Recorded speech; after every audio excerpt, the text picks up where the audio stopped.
আজ মেদিনীপুরে মুখ্যমন্ত্রীর প্রশাসনিক সভা, সেখান থেকে একাধিক নতুন প্রকল্পের শিলান্যাস।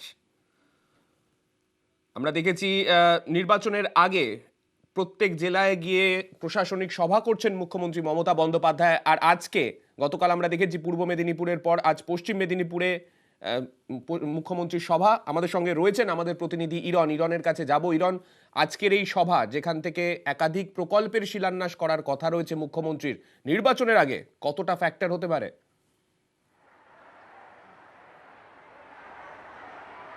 একদমই, দেখো সান্নিক, যে পশ্চিম মেদিনীপুরে গতকাল তিনি মমতা বন্দ্যোপাধ্যায় মুখ্যমন্ত্রী তিনি চলে আসেন এবং সেখানে আমরা দেখেছি পদযাত্রা করে বা রোড শো বলবো না, মূলত যেটা বলতে হবে সেটা হচ্ছে যে জনসংযোগ করার পর তিনি সার্কিট হাউসে যান এবং তারপরে দলের বিভিন্ন বৈঠক ছিল লোকসভা ভোটের আগে, সেইগুলো তিনি করেন এবং স্থানীয় যে নেতৃত্ব মানুষ ভূঁইয়া, জুনমালিয়া থেকে শিউলি শাহ তাদেরকে ডেকে পাঠান এবং তাদের সঙ্গে বৈঠক করেন এবং সেখানেও কিন্তু গুরুত্বপূর্ণ কিছু নির্দেশ দিয়েছেন বলে খবর এবং যে জায়গায় এখনও কাজ বাকি আছে দ্রুত সেই কাজগুলো করে দেওয়ার ব্যাপারে কিন্তু তিনি নির্দেশ দেন। পাশাপাশি আজ বেলা 12:30 থেকে এই মেদিনীপুর কলেজ এবং কলেজিয়েট মাঠ, সেই মাঠে মুখ্যমন্ত্রী প্রশাসনিক সভা করবেন এবং মূলত এখানে কিন্তু যে সরকারি পরিষেবা সেগুলো কিন্তু দেওয়া হবে এবং যে সরকারি সূত্রে যে খবর পাওয়া যাচ্ছে তাতে এই মুহূর্তে কিন্তু প্রায় 374টি প্রকল্প উদ্বোধন করতে পারেন তিনি এবং এই প্রকল্পগুলো করা খরচ বাবদ কিন্তু ইতিমধ্যে যেটা ব্যয় হয়েছে প্রায় 355 কোটি টাকা এবং 355 কোটি 13 লক্ষ টাকা। অন্যদিকে 1193টি প্রকল্পের শিলান্যাস তিনি করতে পারেন আজকে এবং এর মধ্যে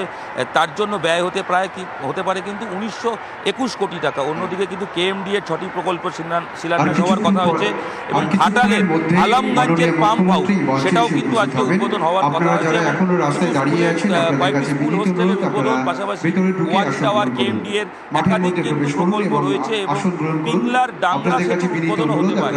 এছাড়াও কিন্তু স্টুডেন্ট ক্রেডিট কার্ড, কন্যাশ্রী প্রকল্প এবং লক্ষ্মী ভান্ডার, যুবশ্রী, সরকারি যেসব বিভিন্ন যে সরকারি প্রোগ্রাম রয়েছে সেই কর্মসূচি বা যে প্রকল্প সেগুলো কিন্তু দেওয়া হবে। যে পরিস্থিতি আমরা দেখতে পাচ্ছি নির্বাচনের আগে প্রত্যেক জেলায় যখন মুখ্যমন্ত্রী যাচ্ছেন, যেখানে যেভাবে জনসংযোগ করছেন, মেদিনীপুরেও গতকাল আমরা সেই ছবি দেখেছি এবং তারপরে আজকে এই প্রশাসনিক সভা, অবশ্যই নজর থাকবে কি কি বার্তা সেখান থেকে মুখ্যমন্ত্রী দেন, সেই দিকে নজর থাকবে আমাদের। ধন্যবাদ ইরন।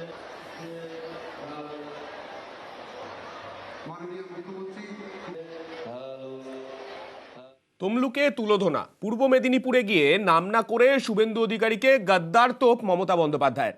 শিক্ষা দুর্নীতির প্রসঙ্গ তুলে বারবার নিশানা করলেন বিরোধী দলনেতাকে, সুর তুললেন সপ্তমে।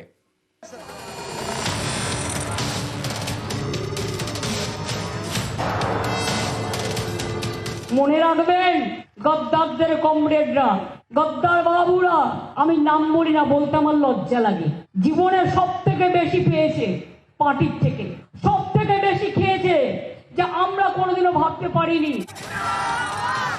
দুদিনের জেলা সফরে মমতা বন্দ্যোপাধ্যায় সোমবার পূর্ব মেদিনীপুরের তমলুকে প্রশাসনিক সভা। সেই মঞ্চ থেকেই নাম না করে শুভেন্দু অধিকারীকে কড়া আক্রমণ করলেন মমতা বন্দ্যোপাধ্যায়।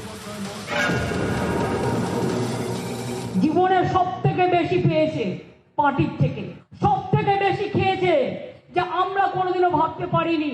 আর লঙ্কা কাণ্ডের মতো যখন নিজে পাশে ধরা পড়ে, আগুন লাগিয়ে দিয়ে গরিব ছেলে মেয়েদের চাকরি খেয়ে সাধু সেজে বসে আছেন, এই সাধুগিরি আমরা বের করবই।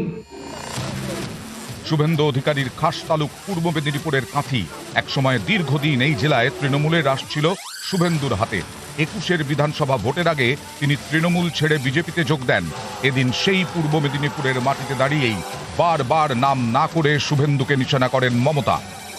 নন্দীগ্রামে কেসটা এখনো বিচারাধীন আছে, প্রায় 2.5 বছর হয়ে গেল কোর্টে কেস পড়ে আছে। কি হয়েছে না হয়েছে এর উত্তর তো মানুষ একদিন দেবেই।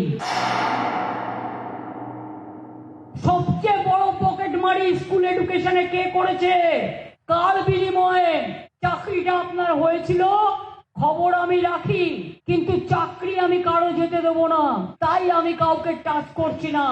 কিন্তু আজকে টাচ করছি না বলে মাথাকে আমি কোনোদিন টাচ করব না, এটা আমাকে অতটা বিশ্বাস করবেন না। এদিন পূর্ব মেদিনীপুরের তমলুকে সভার পর মেদিনীপুর শহরে জনসংযোগ করেন মমতা বন্দ্যোপাধ্যায়। মঙ্গলবার এই মেদিনীপুরেই তার প্রশাসনিক সভা। নিউজ 18 বাংলা। আর আগামীকাল গঙ্গার নিচ দিয়ে চালু হবে মেট্রো। গঙ্গার নিচ দিয়ে মেট্রো উদ্বোধনে প্রধানমন্ত্রী। উদ্বোধনের আগে প্রস্তুতি তুঙ্গে, পাল্টে যাবে চেনা এসপ্ল্যানেড মেট্রো।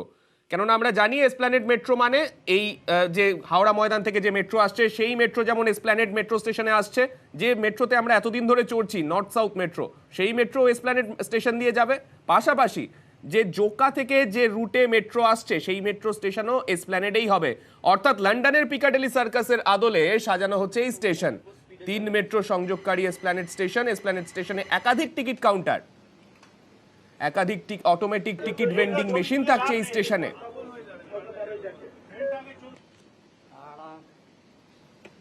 তিনটি মেট্রো স্টেশনকে 3টি ফ্লোরে সাজিয়ে একেবারে ঝাঁ চকচকে মেট্রো স্টেশন হয়ে দাঁড়াতে চলেছে এই এসপ্ল্যানেড মেট্রো স্টেশন। গঙ্গার নিচ দিয়ে ইস্ট ওয়েস্ট মেট্রো রুটে যে মেট্রো আগামীকাল থেকে চলা শুরু করবে সেই মেট্রো সাজিয়ে তোলা হয়েছে।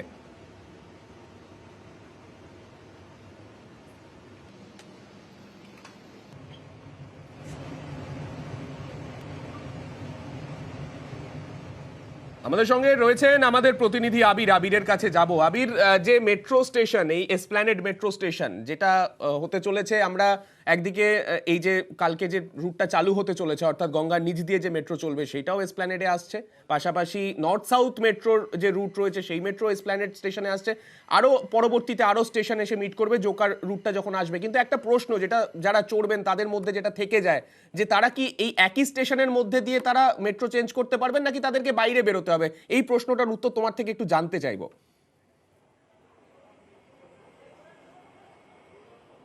প্রথমত তোমাকে জানিয়ে রাখি, সেটা হচ্ছে যে ওয়েস্টমিনিস্টারের মতো পিকাডিলি সার্কাস বলা হচ্ছে এসপ্ল্যানেডকে, তার কারণ এই মেট্রো স্টেশন ব্যবহার করেই শহর কলকাতা বা শহরতলির বিভিন্ন প্রান্তে এমনকি হাওড়াতে চলে যাওয়ার ব্যবস্থা থাকছে একই টিকিট, একই স্মার্ট কার্ড, একই হোয়াটসঅ্যাপ মারফত। প্রধানমন্ত্রী নরেন্দ্র মোদী আগামীকাল তিনি এই প্রকল্পের উদ্বোধন করতে চলেছেন এবং এই প্রকল্পের অন্যতম আকর্ষণ যে জায়গাগুলোতে থাকছে তাতে অবশ্যই আন্ডার ওয়াটার মেট্রো টানেল, অর্থাৎ নদীর নিচে প্রথম এই দেশে কোনো মেট্রো টানেল যেখান দিয়ে মেট্রো দৌড়বে গঙ্গার নিচ দিয়ে, সেটি যেমন রয়েছে ঠিক একই রকম ভাবে Esplanade metro station, Howrah station metro station এবং অবশ্যই মহাকারণ মেট্রো স্টেশন থাকছে। হাওড়া স্টেশন এই কারণে গুরুত্বপূর্ণ, তার কারণ মাটির সব থেকে গভীরে হচ্ছে সেই মেট্রো স্টেশন দেশের মধ্যে। মহাকারণ মেট্রো স্টেশন একটা হেরিটেজ গ্যালারি বানানো হচ্ছে যেটা আগামী দিনে পর্যটকরা দেখতে পাবেন।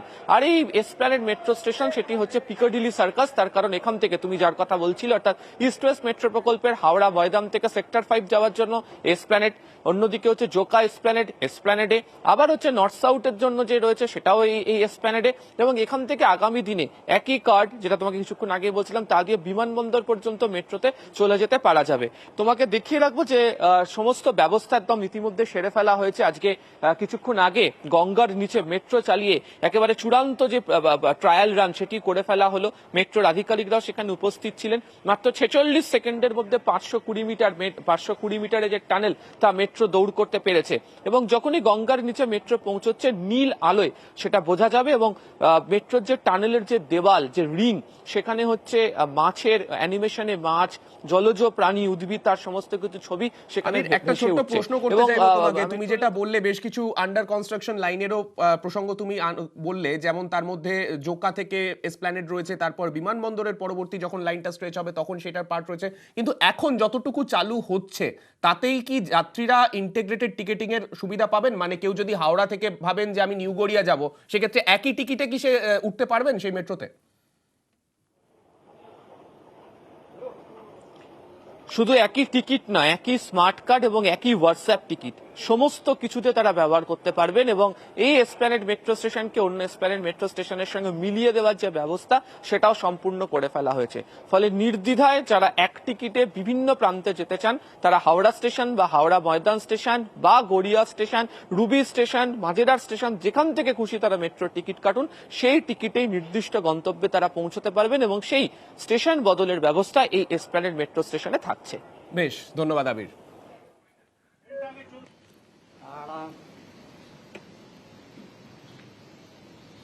কতটা সময়ের মধ্যে এটা ক্রস করে নিতে পারা যাবে?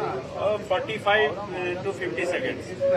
কতটা টানেলটার ডিসটেন্স কতটা রাখা হবে? 520 মিটার। মিটার আমি বলছি আবার হ্যাঁ, এই যে মানে গঙ্গার নিচে যাওয়ার যে অনুভূতি, সেটা কি ভেতরে বসে আলো ছাড়া অন্য কিছুতে পাওয়া যাবে?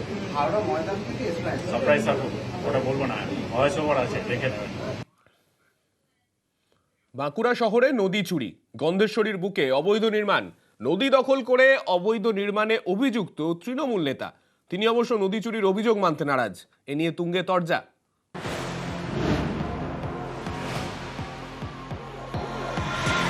বাঁকুড়া শহরের ওপর দিয়ে বয়ে গিয়েছে গন্ধেশ্বরী। এই নদীর ওপরেই চলছে অবৈধ নির্মাণ। নদীর ওপরেই বসানো হয়েছে একের পর এক পিলার। আমরা আগেও দেখেছি বাঁকুড়া শহরের বাঁকুড়া পৌরসভা এলাকাতে পুকুর বুঝিয়ে কনস্ট্রাকশন, এবার খোদ নদীর বুকে কনস্ট্রাকশন তৈরি হচ্ছে।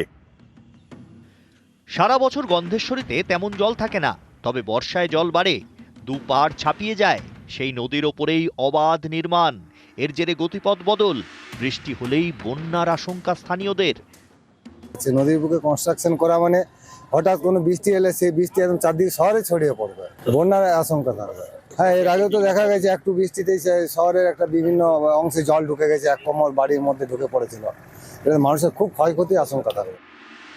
স্থানীয়দের দাবি, দীর্ঘদিন ধরে গন্ধেশ্বরীর উপরে আবর্জনা ফেলা হচ্ছে, নাব্যতা কমছে। এ নিয়ে প্রশাসনকে জানিয়েও কোনো লাভ হয়নি বলে অভিযোগ।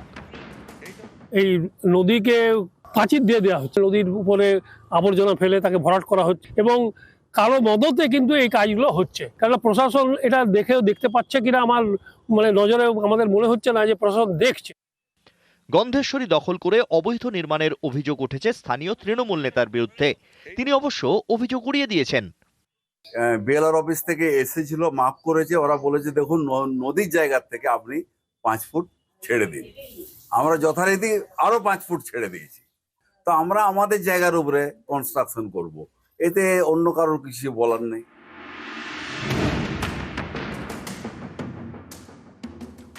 গন্ধেশ্বরীর ওপর অবৈধ নির্মাণ, অভিযুক্ত শাসক দলের নেতা। এ নিয়ে তরজা তুঙ্গে উঠেছে। গন্ধেশ্বরী নদীর জায়গাকে দখল করার জন্য একটা সম্পূর্ণরূপে শাসক দলের ষড়যন্ত্র তৈরি হয়েছে। কারণ দীর্ঘ সময় ধরে দেখছে গন্ধেশ্বরী নদীরকে আজকে নদী থেকে নালায় পরিণত করেছে।